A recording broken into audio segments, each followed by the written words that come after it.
Hello everybody and welcome back to Tech Tutorials, and in this video we are going to be learning how to convert or save as a PDF in Canva. So let's get started. First of all, as you can see right now we are inside Canva.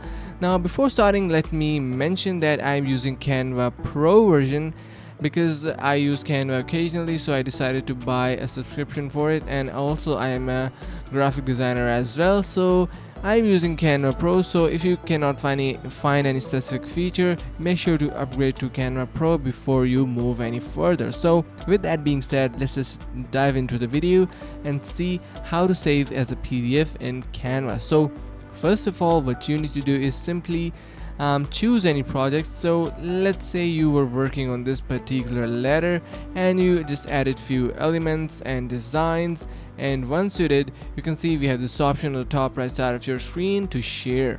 When we click on that, you can see we have this option to download. When you click on that, you can see when you drop down this option as well, we have a few options to save it. So you can see we have JPG, PNG, PDF standard, which is suggested of course, and PDF print as well. So you can see I have this SVG and MP4 and other option as well because I'm using the Pro version.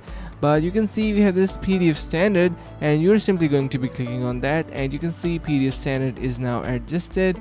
So you can simply select flatten PDF as well if you want to simply flatten all files and you do not want any layer to be individually selected or separated. So you can choose to include notes as well, or you can save download settings if you want to do that. If you want to save your download settings so you do not have to set them again and again, you can do that as well. So once the PDF standard is set, you can simply click on download and it will be downloaded as a PDF. So you can see, just wait for a couple of moments.